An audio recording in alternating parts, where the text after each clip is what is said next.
But do you visit? No. Linda, do you visit men?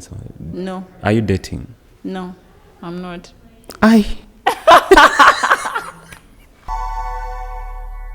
Live with Simon Chris Makanga. Friends, thank you so very much for the good comments and all the likes and the subscriptions on this forum. And also, those of you that are making it here for the very first time, go ahead and subscribe and also like, then comment later on. Our special guest tonight is a young lady who is very talented, passionate at what she does, a great leader, and an agent of change in the making. She is the CEO and founder of Amariatek, Abeja Linda. It's a pleasure to have you on Live with Simon Chris Makanga. It's great to be here. Are you happy? More than happy. Before we came for this conversation, I had you speak on the phone. The caller on the other end was like, how are you? And then you said, I am blessed and highly favored. Is that how you answer your phone calls? Well, yes. A few years ago, I got to learn that words influence our emotions. So sometimes you have to say something to influence your state. The last thing I forgot to tell our viewers is that you're a life coach, Yes, I a am. mentor, a leader. You're quite a number of things. Don't you think you're too much too soon? Too much too soon. There's nothing like too much too soon. The people who change the world are people who started early. In one of your advocacies, I see you deal so much with the young girls, the adolescents, and the youth. What do you tell them? A lot of the work that we do, because I have Amariatek, the company. We also have a foundation. So the foundation mainly supports people in marginalized communities. Okay, and then the company supports individuals that are able to afford. Okay, so what we tell the young people, there is not actually much we tell them. I think it's more what do we listen to from them, and what is our goal in supporting them. And the foundation, it's simple: jobs. Create jobs for them, help their businesses be sustainable. That's all that we do with them. What makes you a good leader, Linda? The ability to try to understand from another person's perspective. Who are you learning from? That's quite a question, but I learn from so many people, because I do believe that from different fields you can learn from different people. I learn from psychologists. Okay. I learn from preachers, religious people. I learn from entrepreneurs. I learn from thinkers. I love to learn from Bill Gates. I subscribe to the Gates Notes. I love listening to Joel Osteen. I love T.D. Jakes. I like to learn from the Diary of the CEO. Okay. I am so passionate about Diary of the CEO. Right now, I'm enjoying the certain talks I enjoy, which is Think Fast and Talk Smart by certain Harvard. You seem to have thrown your mind around. I can see all over the world. That is so interesting. I don't know if you've come across cynicism and stoicism. Help me understand what that is, Chris. Cynicism is what we call the modern day Buddhism. And then stoicism is an improved version of Buddhism. Where the Buddhists believe that for you to live a holy life and then leave something behind is by you living with one pair of a shoe, and then you have one shirt, but you're living a holy life. But then the Stoicism came and said, no, you can enjoy the pleasures of this world. You can drive an expensive car. You can have a good shirt. You can have a good pair of a shoe. You can have a good watch. You can smell good, but your heart is holy. Oh, those are new concepts. They say that even if the pleasures of this world go, you're still a good guy. It's okay. But then they teach you how you can maintain these pleasures of the world. They teach you what they call negative actualization. I'm sure you've come across that. No. Where you throw your mind, forget about Linda, who's a leader. You throw your mind to Linda, who is on a street hustling without shoes in her feet. She has taken 2, 3, 4 days without a shower. That is Linda. But then Stoicism tells you that it's okay. You've thrown your mind there, what they call negative actualization, but then you come out with a positive mind and you're like, it's okay. So that's why they practice negative actualization, that you are enjoying the pleasures of this world, but you also imagine, what if they go? Life is still okay. That is very true. It's an interesting way of looking at it. I had never really put my head when you talk about Stoicism and the negative actualization. I had really never thought about that, though I've had in Buddhism. I've studied a few books on Buddhism, and I think sometimes what they emphasize, the leaders, is more of detachment from material things. True.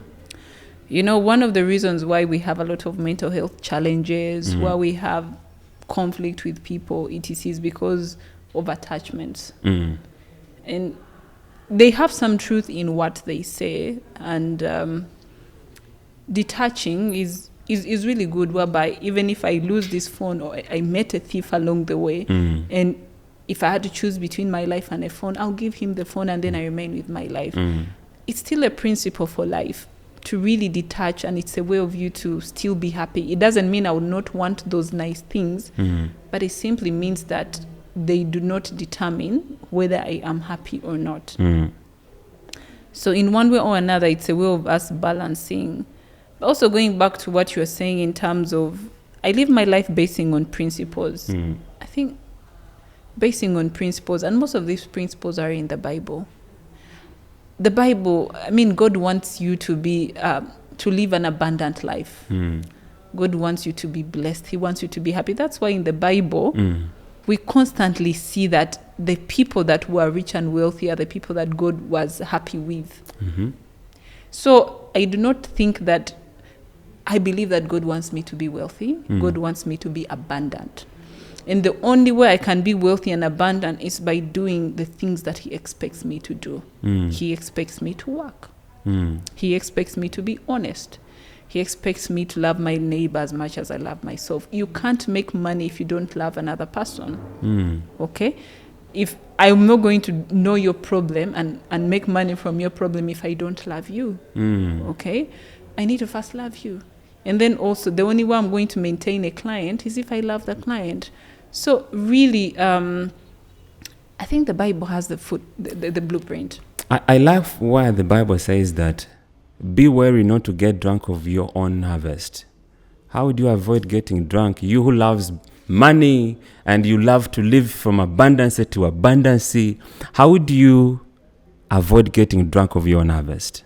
The Bible says that without the vision, the people perish. You need to have a clear vision.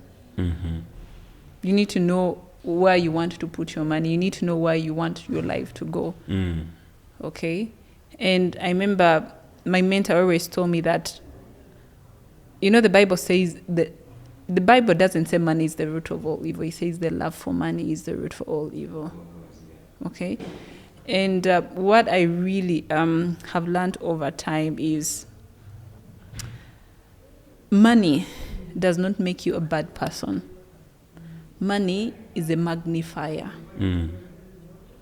Money is a magnifier. My mentor always tells me, be careful about dating a man Who is that mentor?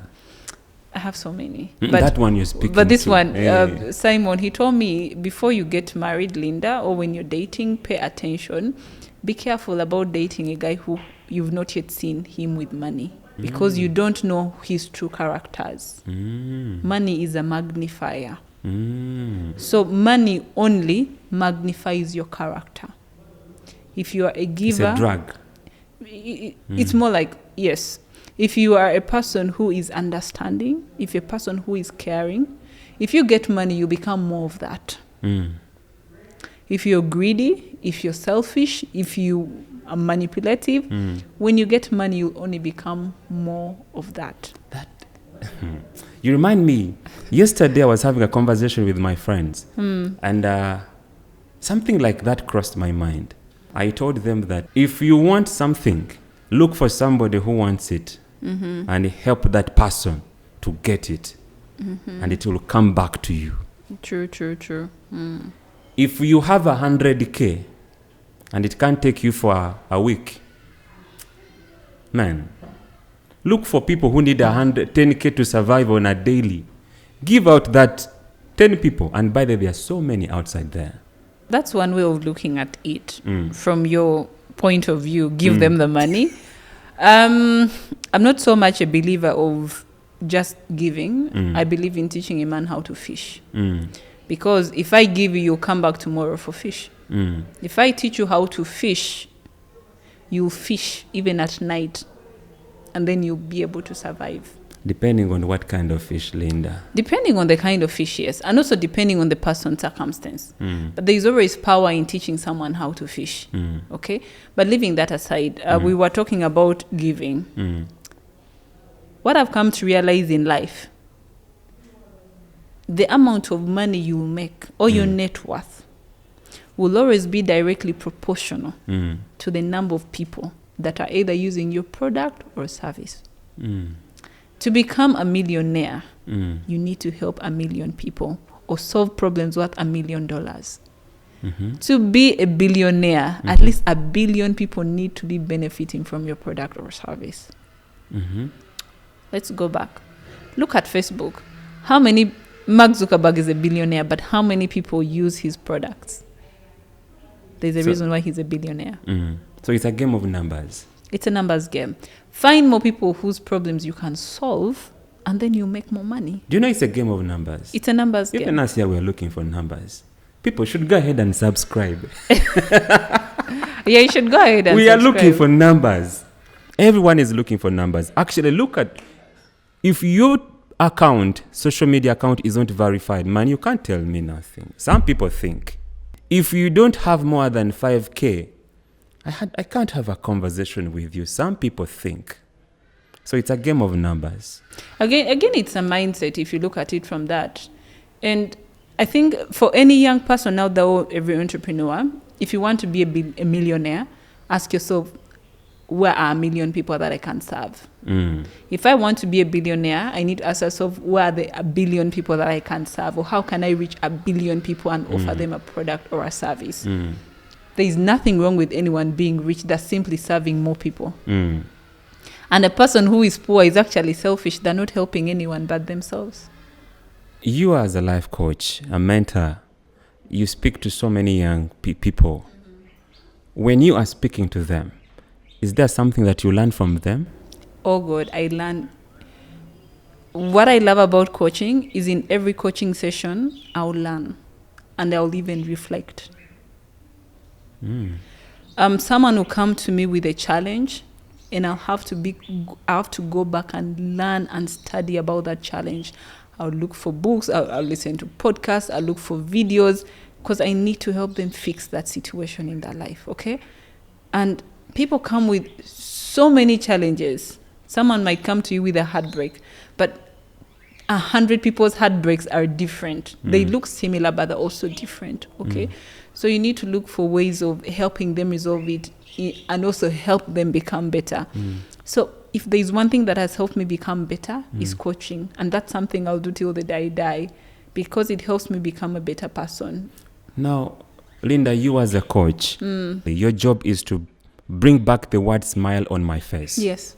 Meaning, there's a transformation between me, the depressed, the sad person without hope. Yes. Now you're restoring hope in me, and then you bring back the word smile. I am detoxifying. Yes. You are taking in. How would you detoxify? Mental health is real. Mental health is real. Well, on a personal level, I have a very good morning routine. And also in a coaching session, I detach myself. I'm not the one responsible for a client. A client is responsible for themselves. I'm just helping the client with the tools that they need. But also I have a very good routine for myself as a person. From the time I wake up, obviously I do my meditation, I do my prayer, I educate myself, I dedicate time for myself, I work out, I exercise, I reflect. I also have other coaches and family that I talk to. So really especially my morning routine is the most powerful. I wake up at 4, I do my prayer, I do my meditation, I do my studies, and then I start off with my assignment for the day. Then I work out, I do my exercises, I make sure that my body is in the right place and right position. But then above all, I've learned how to detach myself from a client. We are separate people, and my role is to help and support you, but you have to work on your situation yourself. So would you best define yourself as a psychologist? Yes, I am. So I read of one psychologist who said that how he treats his patients, you come to him with a problem and he will ask you, why don't you commit suicide? Then he will leave you in the room to think about it. Then he will come back after 10 minutes. And then you tell him either you want to commit suicide or you tell him why you don't want to commit suicide. So the reasons you give him as to why you don't want to commit suicide, he will tell you to go and work on them, because that's the reason as to why you are living. Do you believe in him? Oh, that's an interesting way of seeing it also. And also, it's good because it gives someone some time to evaluate and think through the situation. And again, that might not work for every client. Clients are different. People come from different places. According to the challenge that someone has, I may be in a terrible place at that moment, and I just need you to maybe first listen to me, okay? And empathize with me. I may know that really your situation doesn't make sense, okay? I'm sorry to use that word. I know that maybe you're the problem, but I need to first meet you where you are, and I empathize with you, and I understand you and your point of view. So for some people, they may not take it very lightly when you tell them, why don't you go and commit suicide? However, it is something that also works because it pushes you to think of your again goals. It goes back. You're not going to tell an adolescent or a youth that. You have to meet them where they are. So what problems are those people telling you, the youth? Well, people's problems are quite diverse, but most of the problems are just around around relationship management. Maybe this person said this about me, which most of the time is an assumption, or maybe this person did this to me, or maybe I feel so stressed. Work-related issues, I feel like I'm in a wrong career, I'm not progressing, Other people come and be like, I feel stuck in my life, and I do not know what to do. So what do you tell a person like that? You understand the situation from that point of view. Thank you so much. You're doing a great job. Thank you, Chris. How are you making money? We charge for our services. Yes. Tell me. Tell you what? I have a school. I need you to come and speak to my adolescents. Okay. How do you make money? So we charge for the time and the amount of work that you want us to do for you. Is it one time? How many are they? Then we charge according to that. But according to the packages that we have, we do have standard. We also do have premium for our standard services. So standard is, we basically meet you once every week, and you pay a certain fee. We are the most affordable coaching company in Uganda because of the people that we work with. We only charge about $350,000. A lot of coaches that I know charge $200 per hour. So now, Linda, if you're speaking to these young girls, and then you realize that family is involved, how do you deal with that? Well, with family, it's also complex and quite dynamic, The best thing to do is to engage the family members. Or, again, it depends on the child. We have moved to a situation where we are now trying to work with different organizations and ecosystem builders. Because sometimes you go in a school and then a child tells you something, and realistically, it's difficult for you to do anything about it. Because without this parent, this child might not get the education they need. So it's now about looking for other people in the ecosystem that can support this child. It's much easier when it is the parent who has brought the child to us. Then we can have a conversation with the parent. In life, we go through quite a number of challenges. That is true. The late Nelson Mandela said that a human being is born with love. So human beings just learn how to hate. True. So if we just learn how to hate, meaning we can learn how to love. That is very true. But then, Linda, I've always wanted to listen from a life coach like you. Why do I get angry? Why do I hate? Why does somebody become a witch? Why? That person is not born a witch. That is true. Why does that person become a witch?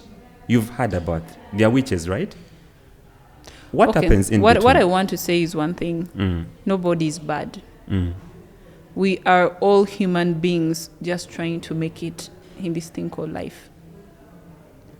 What makes us different are the different experiences that we have gone through and that have shaped us, and the people that have raised us. Okay? Maybe when I grew up in a family when there are certain practices, I'm not a bad person, but I was born and raised in that environment. Maybe I grew up in a family where people don't know how to have conversations, they just shout at people. And then I end up being the kind of person who just shouts at people. For me, that is the normal. That is my normal way of doing things because that's how I've seen things being done. Okay? Then the experiences that you go through. Our experiences of something that is painful and something that is good. I may go through something and I do something good for someone, then they turn their back against me. Maybe they take away my company. I'm going to start not trusting people. Maybe it has happened to me twice, maybe thrice. It has put me in a place of pain whereby I'm trying to protect myself. Now, the brain is very interesting. The brain's work is to protect you from pain. The brain will remember, last time this happened, and then I was hurt. Let me avoid it, or let me protect this shield to protect me. No one is entirely bad, okay? People are just working, doing their best with the resources available to them. Resources can be education, resources can be knowledge, resources can be exposure. All I'm doing is the best with what I have. Okay? Some people are lucky enough to go ahead and meet other people that can help them transform and change. Others are not able to do that. Are they bad? No, they are not bad. They are simply products of how they were raised, the products of their experiences. Okay. So again, going back to what you said about anger, why do we get angry? It goes back again to our upbringing and the different values. I get angry because I have certain expectations, okay, of the way you need to behave, the way you need to talk, the way you need to conduct yourself.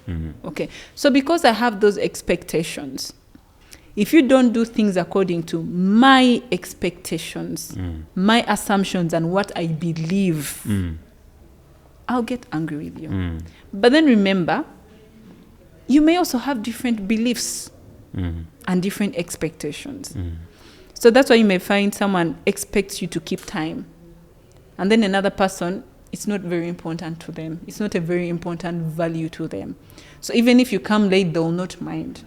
But then another person who values time and expects you to keep time, if you don't keep time, they'll get angry. It has nothing to do with the person. It has nothing to do with the situation. It has everything to do with your beliefs, your assumptions and expectations of how people need to behave and conduct themselves. So that's where our anger comes from. That's where most of our emotions come from. So it goes back to understanding and saying, hey, this person doesn't have similar values or beliefs like me. And the bad thing is, we are not very good at communicating. But what does it take for a human being to understand it that way? Because not everybody does. Hello? For me to understand that, that's how she operates, man. Not everybody understands like that. How does somebody get there? By being curious and wanting to learn and know more. There is no one that knows it all. That's why they say things like what we do at Amariatek, things we teach people, are things they don't teach them in school. But very many people don't even reach a place where they realize that I have a problem. People who come to us for coaching are people who have reached a point where they're like, I have a problem. And that's why now we are going ahead to just give people free information and knowledge, because all these emotions we are talking about, if people can only own their emotions, we wouldn't have these mental health challenges. The only problem is we don't want to own them. We want to blame someone else for the way that we feel. And yet, no one is responsible for the way you feel. You are 100% responsible for how you feel. For every emotion you feel. Because you know why? We make, according to research, that we make about 750,000 choices every day. True. By the time you wake up from your bed and say, let me go to the toilet, it's a choice. To brush your teeth, it's a choice. Going out for work, it's a choice. Eating food, it's a choice. By the time you go back to sleep, you've made all of those choices. So amongst all of those choices, some of them could be leading you to depression, could be leading you to hatred, could be leading you to anger. That is true. And going back to the choices that we make, you know, one of the main things that causes us to be angry? Not speaking our truth. I do something to you, Chris. You are not happy, but you'll keep quiet with it because probably you don't want to annoy me. And you know what is going to happen? That anger is going to remain in your body because you've not let it out. And it's going to pile and pile. In psychology, we say that you end up creating a pain body. You are so frustrated that now someone comes to you and then you just boom on maybe another person, or a point you just go and you're so angry because you have been storing it and not I've been there, not communicating the way you feel. Okay. How did you know you would ever become a psychologist? No, but the more I got fascinated with the human mind and why people behave the way they behave, the more I really wanted more and more from that. So now you're helping others. Definitely. How was it like you growing up? Growing up, I grew up with a single father. An amazing person. He took care of us because my mom went to be with the Lord when I was 5 years old. And my youngest brother was 11 months. And my dad didn't marry another woman because he really wanted to take care of his children. I went to good schools. My dad just made sure that he took care of his children. It was somehow a lonely childhood, but it was an okay childhood. How would you describe the neighborhood? Again, my dad was a very strict parent. I never really associated with neighbors. I just had to be at home. There's only one neighbor's house that only one girl from the neighbor who would visit us at home. The rest, no, and we were not allowed to go to people's homes. So, yeah. It's easier for mothers to do that. So do you visit now people's homes? No. Up to now, you don't visit people's homes? Rarely. Now, again, it's easy, but then again, if it's my friends, yes. Now, for a lady visiting a man's home, it's also different. Okay. Well, I'm not being like, let me say, this girl, she's so shallow-minded, etc. But a fact is a fact. Okay, if I go in a man's home, whatever happens there, it's a choice I made. It's a decision that I made. You're responsible for whatever happens there. Yes. If you conceive. Yes, it's what I came to notice with time. Okay. So I don't want to be in a situation where I'm in your home. But do you visit? No. Linda, do you visit men's home? No. Are you dating? No, I'm not.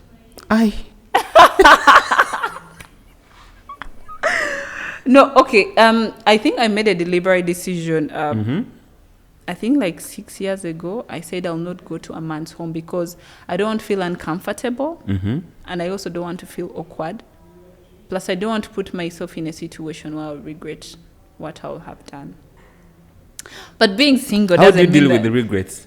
How do I deal with the regrets? Well, there is nothing I can do. It already happened. You move on. Yeah, you move on. Were you born in November? No, I was born in January. You think like people who are born in November. Man, you beat me. Yes, I carry the pen and move on. You are telling me about being single. Well, I'm single, but I was in a relationship which I ended, which we decided to end. Did you sit down just like me, you and I? Yeah. And you're like, Yes. it's over, it's over. Yes. Who said it first? Me.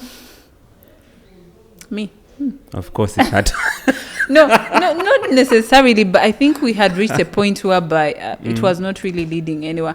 You get to notice and realize that why are we dragging this? Okay, because your needs are different from my needs. If we are going to fight because I want you to compromise your needs, and you also want me to compromise my needs, there's some we can compromise, but then there's some where the person says, I'm not willing to compromise this. Even this side are like, I'm not willing to compromise. Do you think you made a good decision? Yes. And is it by choice that you want to stay single? Yeah. No, not like I want to stay single, but I want to meet someone who is more compatible. So you haven't made a interest. good choice yet? Not yet. Wow. I like your sense of maturity and how you're dealing with life. I don't mean to judge, but I truly love how you're looking at life, how you're making your choices. I'm sure you're this kind of people that are very, very curious. Like you don't just make a mistake. Even before, I'm sure before you came for this conversation, I'm sure you must have asked yourself, Katioba, what am I going to talk? Should I go? What are the pros and cons? No, by the way, I like didn't. that? No, I'm not. I'm really not. Though for relationship is very important because your success in life is dependent on the relationship you're And the in. decision you make. Exactly. And I don't believe in changing another person. If I'm going to be in a relationship with you, I need to accept you for who you are. I'm not going to start, let's say, dating Chris, and I say I want to fix Chris. If I'm going to date you, I should be willing to tolerate Every nonsense. not every nonsense, those aspects of who you are. If I'm not ready to tolerate that and I'm going to become a problem in trying to fix you, I would rather leave it. Because I don't want to be nagging. I don't want to be irritating. Okay. So, in the previous relationship, as in, yes, that compromise was there. Okay. This is where you are. I don't want to change you. You seem to be like these kind of people who are so, how do I bring it out? Like you sense danger and you're like, that's a no-go area. Yes. And you pull out very quickly. Is it a good thing? Again, it depends on what you want to tolerate as a person in life. You see, we're in a situation of mental health. You don't want to, and pain. You don't want to live your whole life crying and being angry and sad every single day. Chris, it is so hard to change a person. Think about you as you. There are certain habits you want to probably change, but it is so difficult. But you know it's good for you. Now imagine another person you're trying to force.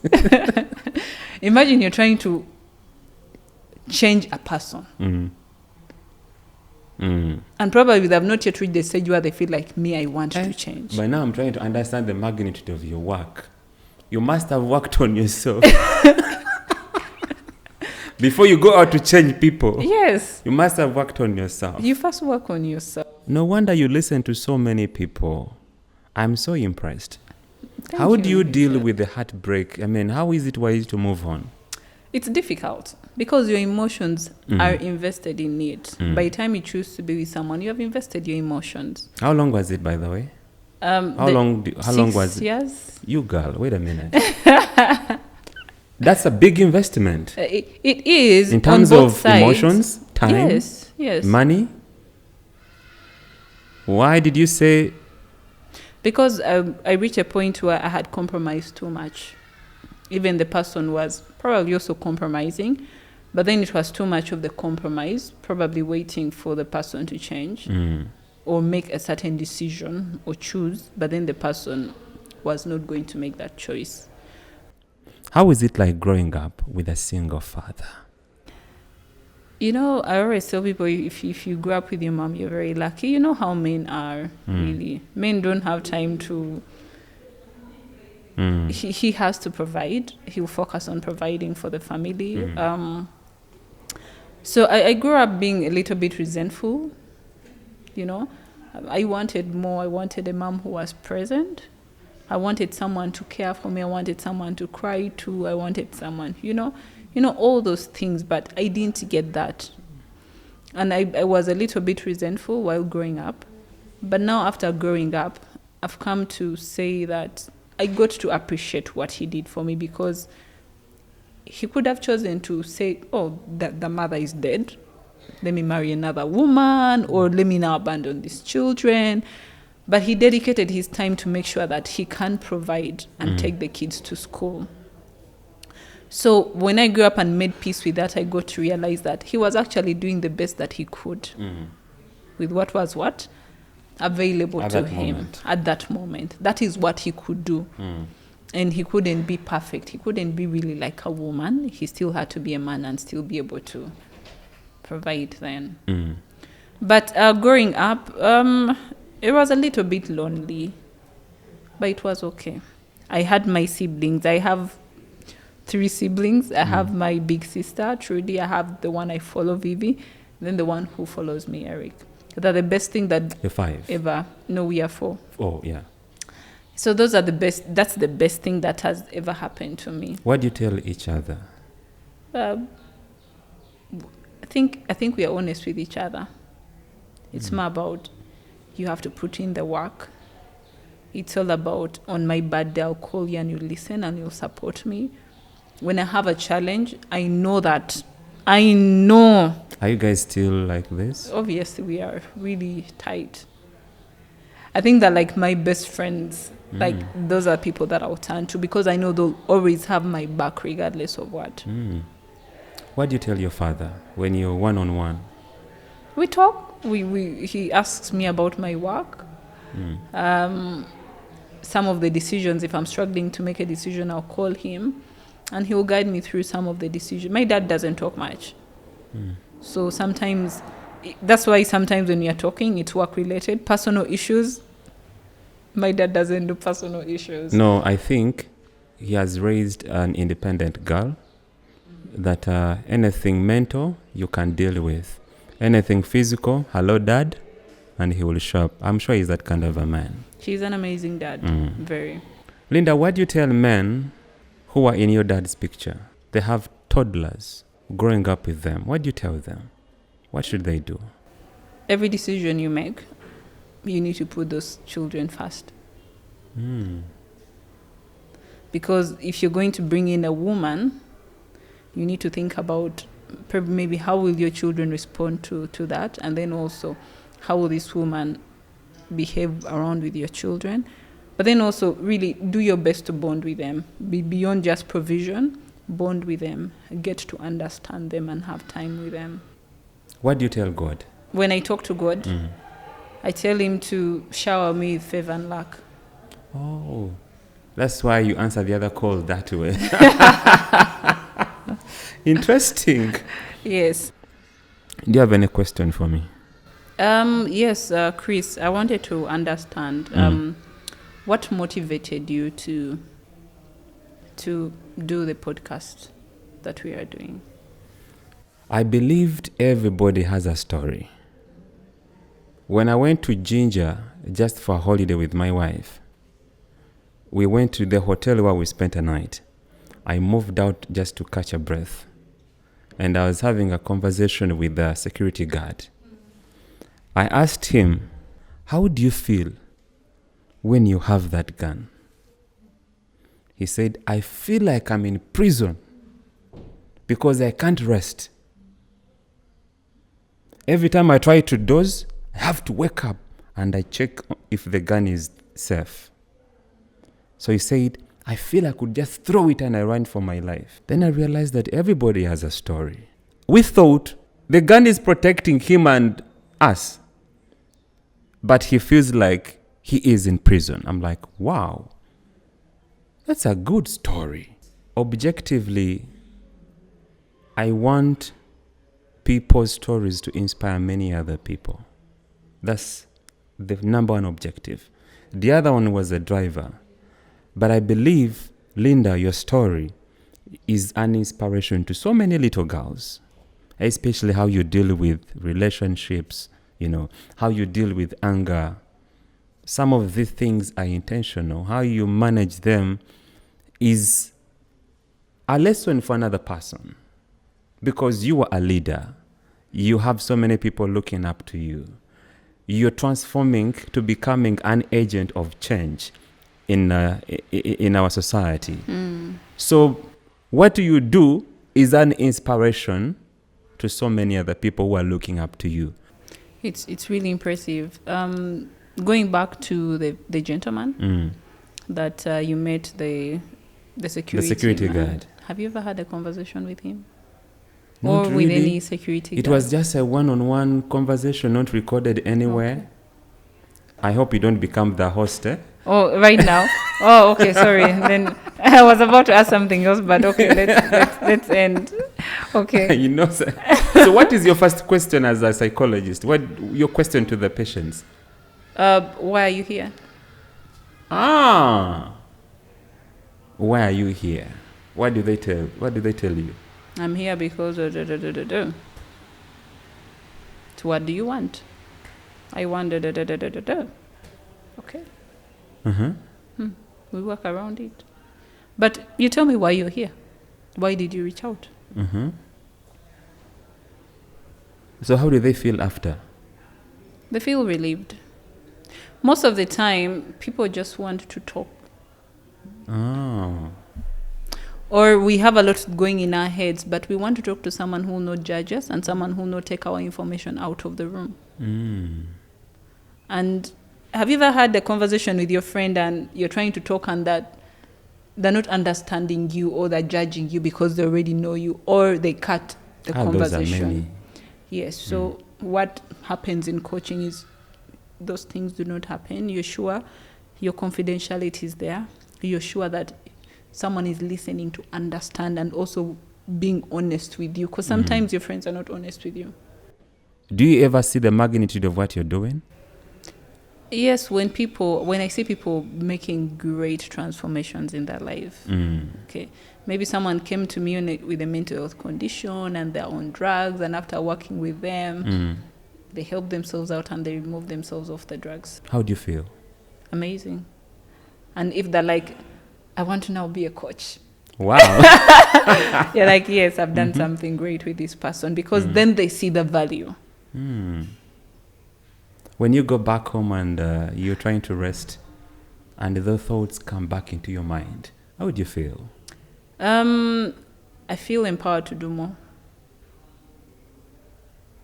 If that person was helped, it means others can be helped. And I'm going to look for all those people that can be helped and help them. So I would like you to look into that camera, Linda. And I want you to speak to the adolescents, speak to the youth. Any words of encouragement? Okay, what I can say to any young person out there, an adolescent, is you are perfect just as you are.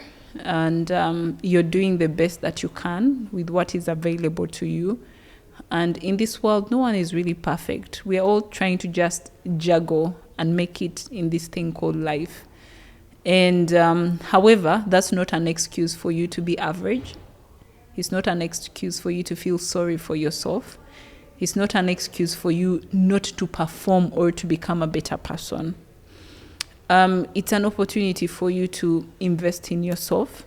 It's an opportunity for you to look for help and a support system. And it's an opportunity for you to have a challenge of deciding to make a mark in the world.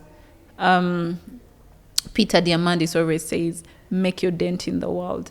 So I call upon you to make your dent in the world. But you'll not make a dent in the world if you continue to be average. You have to be extraordinary. It's extraordinary people that make real change in the world. So I invite you to make change in the world. Wow. Now I see why you're a good psychologist. I see why you're a good mentor. You're good at speaking.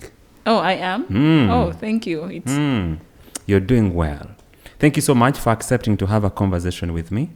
I'm looking forward to seeing you transform into an agent of change in the next few years to come. And I will be back here to document your story. Okay, Chris. Yes, I will be very excited. But let's not forget to tell the viewers to follow, to click the like button, to share with a friend. If this resonated with you, please share this with a friend, and don't miss out on any other episode that we'll be able to share here. So where do they find Amariatek?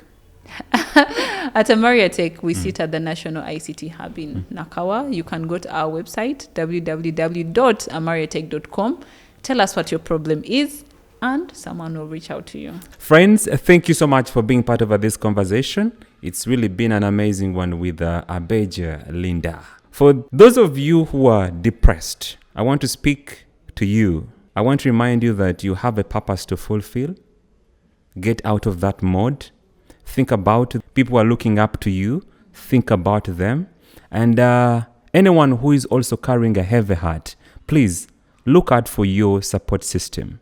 The 5 people around you. Look out for 1 or 2 that you believe cannot judge you, can open their hearts for you. Call out and be open to them. Throw your pain there. If you want to cry, please cry. Then remember, get out of that mode and fight for your life. Live with Simon Chris Makanga returns in another video, but for now, may the good Lord of Abraham, Isaac, and Jacob be with you until we meet for another video. For now, it's a bye-bye.